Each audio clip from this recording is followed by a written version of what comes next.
اللہ تبارک تعالیٰ نے انسانوں کی بہت سی صفات اور عادات کے بارے میں یہ کہہ لیجیے کہ انسانوں کے اندر اللہ نے ایسی خصوصیات اور ایسی صفات اور ایسی عادات کو پسند کیا ہے، اور بہت سی خصوصیات اور عادات اور صفات ایسی ہیں جس کو اللہ تعالیٰ ناپسند فرماتا ہے۔ کچھ صفتیں، کچھ خوبیاں انسان کی ایسی ہیں جن کو اللہ قدر کی نگاہ سے دیکھتا ہے، اور کچھ عادتیں ایسی ہیں کہ جن کو اللہ تعالیٰ منع کرتا ہے، کہتا ہے کہ وہ یہ ایسی عادتیں جن انسانوں میں ہوگی اللہ اس میں نہ ہو۔ اور اصل چیز مومن کے لیے ہے اللہ کی ناراضگی اور رضامندی، یہ مومن کے لیے اصل ہے کہ ایسے ہم کاموں کو، ایسے عوامل کو بچا لائیں یا ایسے کاموں کو ہم کریں جس سے اللہ راضی ہو، اللہ کی رضامندی کا پروانہ ملے، اور ان امور سے، ان عوامل سے، ان منہیات سے اپنے آپ کو ہم بچائیں جن سے کہ اللہ کی ناراضگی ہوتی ہو، اللہ ناراض ہوتا ہو، یا ہم ان کاموں کو کریں گے اللہ ناراض ہو جائے گا، ان کاموں کو انجام دیں گے اللہ خفا ہو جائے گا۔ تو مومن کے لیے اصل چیز تو ہے اللہ کی رضامندی، اللہ کی ناراضگی کا خیال رکھنا کہ اللہ ہم سے راضی ہو جائے، کیونکہ اصل زندگی جو ایمان والے کی ہے وہ مرنے کے بعد کی زندگی ہے۔ یہ جو دنیاوی زندگی ہے یہ متاع قلیل ہے، یہ ایک دھوکے کا گھر ہے، کالبیت العنکبوت، مکڑی کے گھر کی طرح ہے، مکڑی کے جالے کی طرح۔ یہ ہمارا یہاں پر آنا یہ دائمی ٹھکانہ نہیں، یہ ایک عارضی ٹھکانہ ہے۔ ہم یہاں پر ہیں، پھر اپنی اگلی منزل پر روانہ ہو جائیں گے، اس منزل کی طرف جو ہمیشہ ہمیش والی منزل، جہاں پر ہمیں ہمیشہ ہمیش رہتا ہے۔ تو یہ ایک ہمارا عارضی ٹھکانہ ہے دنیا۔ اس عارضی ٹھکانے کے اندر ہمیں وہ سارے کام اختیار کرنے ہیں یا ان سارے کاموں کو، ان اموروں کو انجام دینا ہے جس سے جو دائمی ٹھکانہ ہے، جو آنے والی زندگی ہے، جو ابد الآباد کی زندگی ہے، ہمیشہ ہمیش کی جو زندگی ہے، یعنی مرنے کے بعد کی جو زندگی شروع ہوتی ہے، اس زندگی کے لیے ہمیں ایسا کارنامہ انجام دینا ہے۔ اس زندگی کو خوشحال بنانے کے لیے اس زندگی میں، اس عارضی ٹھکانے پر ایسے اموروں کو انجام دینا جس سے اللہ راضی ہو جائے۔ میں سب سے پہلے چیز کیا تھی؟ اللہ کی ذات میں کسی کو شریک نہ کرنا، کلمہ طیبہ، یعنی اللہ کی ذات سے ہونے کا یقین پہلی چیز ہے۔ اور اس میں دو جز ہیں، دو چیزیں ہیں۔ ایک تو اللہ کے علاوہ کسی کو معبود نہ جاننا، اللہ کے علاوہ کسی کو خالق نہ ماننا۔ اللہ ہی کی ذات ہے خالق و مالک، اللہ ہی کی ذات ہے نفع نقصان پہنچانے والی، اللہ ہی کی ذات ہے کسی کو ذلیل کرتا ہے، کسی کو عزت دیتا، وَتُعِزُّ مَن تَشَاءُ وَتُذِلُّ مَن تَشَاءُ۔ اللہ ہی ہے، وہ کسی کو کیا کرتا ہے؟ قُلِ اللَّهُمَّ مَالِكَ الْمُلْكِ تُؤْتِي الْمُلْكَ مَن تَشَاءُ وَتَنزِعُ الْمُلْكَ مِمَّن تَشَاءُ۔ کسی سے بادشاہ چھینتا ہے، کسی کو بادشاہ بنا دیتا ہے، کسی گداگر کو بادشاہ کرتے، کسی بادشاہ کو گداگر۔ تو اللہ کی ذات سے ہونے کا یقین۔ دوسرا چیز ہے کہ محمد صلی اللہ علیہ وسلم اللہ کے رسول ہے، اور انہی کے طریقے کو اپنانا۔ ہم اپنی زندگی کو ان کے طریقے پر نہیں لائے۔ ہماری زندگی اگر رسول اللہ کے طریقے سے ہٹ کر ہے تو ہم کامیاب نہیں ہوں گے۔ یہ اچھی طریقے سے ہمارے ذہنوں میں، ہمارے دل و دماغ میں رہنا چاہیے. زندگی کسی بھی کونے میں ہو اور زندگی کے کسی بھی شعبے میں ہو، کوئی بھی کام انجام دے رہے ہو، مٹی دے رہے ہیں، نہلا رہے، سنت طریقے پہ نہلاؤ مردے کو، سنت طریقے پہ دفناؤ مردے کو، سنت طریقے سے لے کر جاؤ مردے کو، سنت طریقے سے دفناؤ مردے کو. شادی کر رہے ہیں سنت طریقے سے کریں، سنت کے طریقے سے ہٹ کے کریں گے جتنے بھی طریقے، وہ سارے کے سارے طریقے فضول طریقے ہیں، شیطانی طریقہ ہے. اور ایک بات میں کہا کرتا ہوں، عرض کیا کرتا ہوں آپ لوگوں سے، کہا کرتا ہوں کہ جب ہماری زندگی سے کوئی سنت نکلتی ہے تو اس کی جگہ پر دجالی چیزیں آ جاتی، شیطانی چیزیں آ جاتی. اس کی مثال کیا ہے؟ اس کی مثال یہ ہے کہ اللہ کے نبی نے فرمایا کہ میں آپ کو بتاؤں کہ ایک سنت ہے اللہ کے نبی کی، اور وہ ہے مسواک کرنا. سنت ہے مسواک کرنا، سنت. اب کیا ہے، مسواک ایک سنت، ہمارے نبی نے کہا کیا، صحابہ نے یہ سب کرتے تھے، ہم نے چھوڑ دیا، اس سنت کو اپنی زندگی سے ہم نے نکال دیا. حالانکہ مسواک کے بارے میں یہ آتا ہے کہ مسواک میں 70 سے زائد فائدے ہیں. مسواک میں کتنے فائدے ہیں؟ 70 سے زیادہ فائدے ہیں مسواک کرنے میں. اور سب سے بڑا فائدہ یہ ہے کہ جس شخص کی عادت ہو مسواک کرنے کی، ہر نمازوں میں کر رہا ہے، سو کے اٹھ رہا تب کر رہا، سونے جا رہا تب کر رہا، تو جس کی عادت ہے مسواک کرنے کی، اس کو مرتے وقت کلمہ شہادت نصیب ہوگا. اور یہ سب سے بڑا فائدہ ہے کہ مرتے وقت کلمہ شہادت نصیب ہو. یہ مت سمجھنا کہ ہم مسلمان ہیں، پوری زندگی مسلمان ہیں تو مرتے وقت ہمیں کلمہ شہادت نصیب ہو جائے، ایسا قطعی اپنی ذہنوں میں فضول سوچ نہ رکھنا. کلمہ شہادت آخری ٹائم پہ اسی کو نصیب ہوگا جس نے پوری زندگی کلمہ شہادت کے مطابق گزاری ہوگی. ورنہ بہت سارے لوگ آپ دیکھیں گے کہ مردے کے پاس جس کی جانکنی کا عالم ہوتا ہے، روح نکلنے والی ہوتی ہے، لوگ کلمہ پڑھتے ہیں لیکن وہ نہیں پڑھتا ہے. کیوں؟ اس وقت جو سکرات یعنی موت جب طاری ہوتی ہے تو جو موت کا جو سامنا کر رہا ہوتا ہے تو اتنی تکلیف میں ہوتا ہے، اور اس وقت شیطان بھی ہوتا ہے، اس کی پوری کوشش ہوتی ہے کہ میں نے پوری زندگی اس کو مجبور کر دیا اللہ کے سامنے نہ جھکنے پر، مجبور کر دیا جھوٹ بولنے پر، پوری زندگی جھوٹ بولتا رہا، سچ نہیں بولا. میں نے اس کو مجبور کر دیا کہ کبر کرے، تکبر کرے، گھمنڈ کرے، حسد کرے، غیبت کرے، برائیاں کرے، چغلخوریاں کرے، گالیاں دے، مار پیٹ کرے. ہر وہ برے کام میں نے اس سے کروائے ہیں جس سے اللہ کے نبی نے منع فرمایا، اللہ نے منع فرمایا. سارے کام اس نے انجام دیے ہیں میرے اکسانے پر. میں نے اتنی محنت کی، میری اس محنت کو تم ضائع کر دو گے تو وہ آخری ٹائم پہ وہ بھی وہاں پہ ہوتا ہے، دنیا کی ساری چیزیں یاد دلاتا ہے. اور آخری ٹائم پہ جب روح نکلنے والی ہو، اس ٹائم اگر کسی انسان کی آنکھوں کے سامنے دل میں اگر دنیا چل رہی ہو اور ایسی حالت میں اس کی روح نکل جائے، یا اس کے زبان میں کوئی ایسے کلمات جاری ہو جائے جو ہونے نہیں چاہیے، دنیا کی بات اگر کر لی جو ہونی نہیں چاہیے، اور ایسی حالت میں انتقال ہو گیا تو آپ اندازہ لگا اس کا ٹھکانہ کیا ہوگا.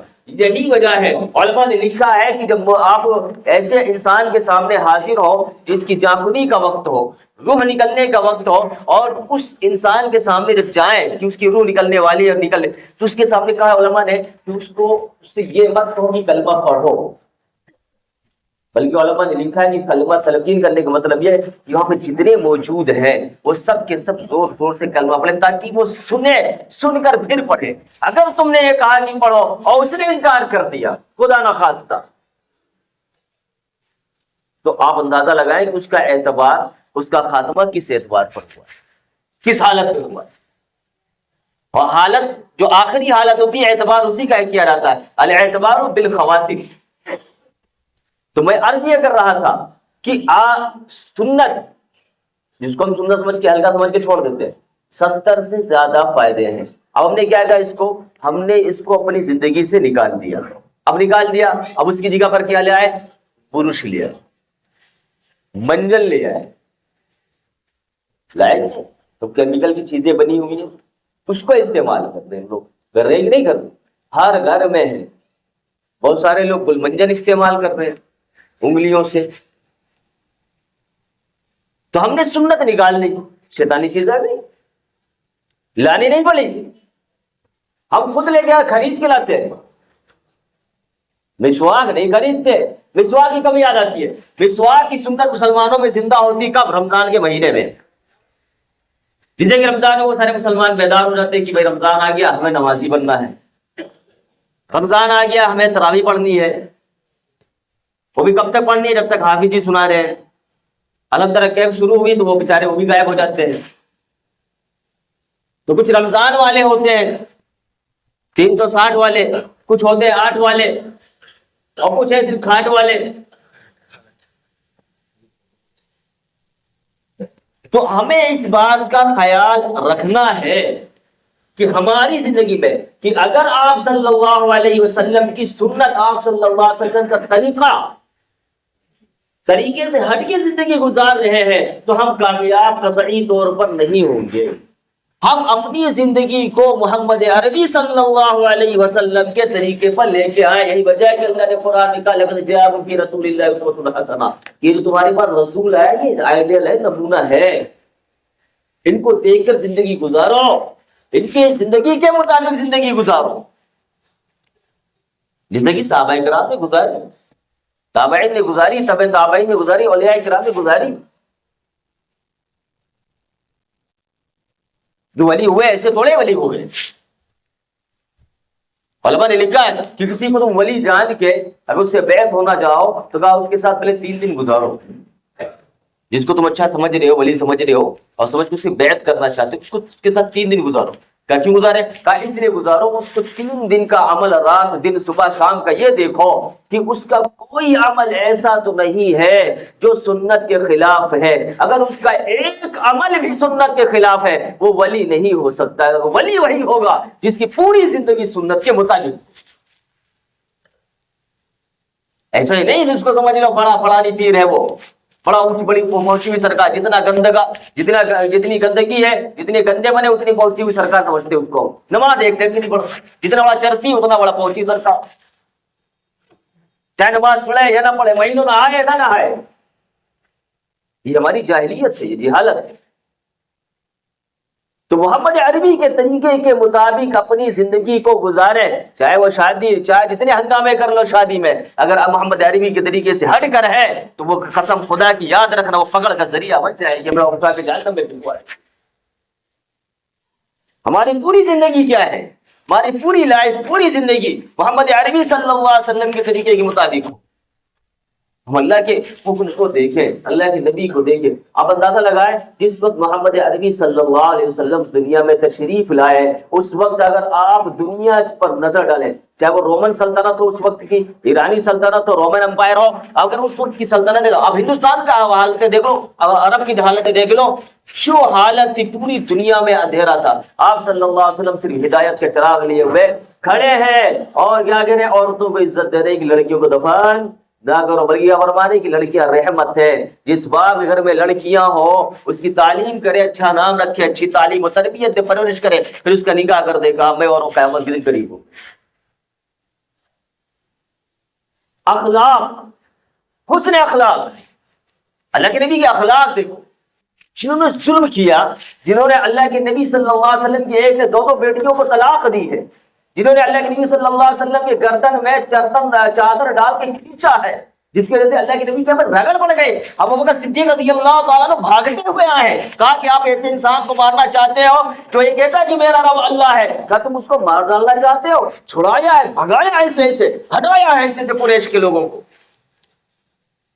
طائف والوں کو دیکھو، جبریل امین آگے میرے ساتھ فرشتہ ہے، آپ حکم کرو طائف کے 2 پہاڑوں کے بیچ میں طائف شہر، کہا کہ یہ جو فرشتہ ہے اس کا کام یہ ہے، آپ حکم کرو یہ دونوں پہاڑوں کو آپس میں ایسے ملا دے گا اور جو اس بستی والے سب کے سب ختم ہو جائیں گے، قبیلے ثقیف والے. اللہ کے نبی بد دعا نہیں تھی کسی، اللہ کے نبی منع نہیں کہا، منع کر دیا کہ یہ نہیں میری بات ہے، ان کے پیرو، ان کی جو نسلیں ہوں گی وہ میرے پیروکار ہوں گے۔ پھر کون آیا؟ محمد بن قاسم ثقفی، اسی قبیلے کا ہے محمد بن قاسم، جس نے سندھ کو فتح کیا ہے، جس کی وجہ سے اسلام ہندوستان میں آ گیا ہے۔ پتا تو نہیں، معلوم کرنا بھی نہیں چاہتے، وہ پتہ نہیں ہے مسلمانوں کو۔ تو اپنی محمد بن قاسم 17 سال کا سپہ سالار اپنی فوج کا کمانڈر ان چیف ہے وہ، صرف 17 سال کا ہے۔ ہمارے 17 سال کے نوجوان کی حالت میں ان کو ریل بنا دی، ٹک ٹاکر بننا ہے، انسٹاگرام پہ چھانا ہے، پتنگ بازی کرنی ہے، چیٹنگ کرنی ہے، حقہ بار میں جانا ہے، جوئے کھیلنا ہے۔ یہ ہمارے نوجوانوں کا عالم ہے۔ جس امت جس قوم کے نوجوانوں کا یار دیکھو، غیروں کی محنت بوڑھوں میں نہیں ہوتی، یاد رکھنا باطل کی محنت، باطل ہمیشہ بوڑھوں میں محنت نہیں کرتا ہے، وہ نوجوانوں پہ محنت کرتا ہے۔ جس قوم کو ڈبونا ہو اس قوم کے نوجوانوں پر محنت کرو، وہ قوم کو خود ڈوب جائے گی۔ اس کو ڈبونے کی ضرورت نہیں ہے، بلکہ اس قوم کے نوجوانوں پہ محنت کرو کہ وہ خود اپنی کشتیوں میں چھید کر دیں گے، جس کی وجہ سے وہ خود ڈوب جائے گی۔ آج یہ عالم ہمارے ساتھ ہے، ہمیں پتہ نہیں بہت ساری چیزیں۔ تو ایسی عادات اپنانا، صفات اپنانا، اور ایسی عادات اپنانا جس سے اللہ خوش ہو، ایسی عادات قطعی طور پر نہ اپنانا جس سے کہ اللہ ناراض ہو جائے۔ یاد رکھنا، اللہ کو ناراض کر کر اگر تم نے کوئی کام کیا، وقتی طور پر تمہاری جیت ہو جائے گی، تم خوش ہو جاؤ گے، لیکن قسم رب ذوالجلال کی، آخرت میں اٹھا کے اللہ تمہیں اوندھے جہنم میں پھینک دے گا۔ تکبر نہ کرنا، شیطان نے تکبر کیا تھا، اپنی مال و دولت پہ مت اترانا، اپنے علم پہ مت اترانا، اپنے حسن پر مت اترانا، اکڑ کر نہ چلنا۔ لا تمشی فی الارض مرحا، قرآن میں اللہ کہہ رہا زمین پہ اکڑ کے نہ چلو، اللہ کو پسند نہیں آتا، تکبر پسند نہیں ہے۔ جو سمجھتے ہو علماء نے لکھا ہے، علماء فرماتے ہیں کہ نہ چلنے کا مطلب یہ نہیں ہے کہ صرف عقل کے ایسے چلنا ہی ہے، اس سے مراد پوری زندگی ہے۔ ہمارے اندر علم کا بھی تکبر نہ ہو، عمل کا تکبر نہ ہو، ایمان کا تکبر نہ ہو، ہدایت کا تکبر نہ ہو، ہمارے اندر کوئی بھی کسی بھی چیز کا تکبر نہ ہو، کیونکہ تکبر کرنے والی ذات کیا ہے؟ یہ تکبر اللہ کی رضا ہے۔ الکبریاء ردائی، کیا کبریائی تکبر میری چادر ہے۔ آج ہم اکڑ کے چلتے ہیں، اکڑ میں ہم کسی کو سمجھتے نہیں اپنے آگے، کسی کو جس کو چاہے اس کو گالیاں دیتی، جس کو چاہے زبان سے برا بھلا کہتے، جس کی چاہے اس کی برائی کرتی۔ کس بات کی اکڑ کرتے ہو؟ کیا تمہیں ڈر نہیں اس بات کا کہ تم تم پھر اللہ کی طرف واپس جاؤ؟ کیا وہ نہیں کھاتے ہو؟ ڈرتے نہیں ہو تم جس کی برائی کر رہے ہو، کل اللہ تم سے برائیوں کا حساب لے گا۔ اندازہ تو لگاؤ، ہمیں اس حقیقت کے سامنے جانا ہے۔ کوئی وقتی طور پر اگر پھل پورا ٹھیک اچھی بات ہے، تم ترقی کر رہے ہو، ہم سے کوئی مطلب نہیں۔ وقتی طور پر ہم اگر جو ہے تم سے نیچے ہو گئے، کوئی دقت نہیں، کوئی پریشانی نہیں، یہ تو آنا جانا ہے۔ یاد رکھنا، مال کہتے ہیں اسی بات کو، مال کہتے ہیں اس ہاتھ آیا اس ہاتھ چلا گیا، آج تمہارے پاس کل ہمارے پاس، تمہارے پاس کسی اور کے پاس ہو۔ تو کہنے کا مقصد یہ ہے، ہماری پوری زندگی جو ہے وہ محمد عربی صلی اللہ علیہ وسلم کے طریقے کے مطابق ہو۔ ہمارے ہر عمل، ہمارا ہر فعل، ہمیں تکلیفیں پہنچیں گی دنیا کی طرف سے، اس پر صبر کرنا ہے، ہر حال میں صبر کرنا، اپنی زبان کو سل لینا ہے، اف تک نہیں کرنا ہے، اور یہ سارا کا سارا اللہ کے حضور میں پیش کر دینا ہے۔ اللہ کہتا ہے ان اللہ مع الصابرین، اللہ صبر کرنے والوں کے ساتھ، اور جس کے ساتھ اللہ ہوگا، قسم رب ذوالجلال کو، کوئی شخص اس کو نہ دنیا میں ذلیل و خوار کر سکتا ہے، نہ آخرت میں ذلیل و خوار کر سکتا ہے۔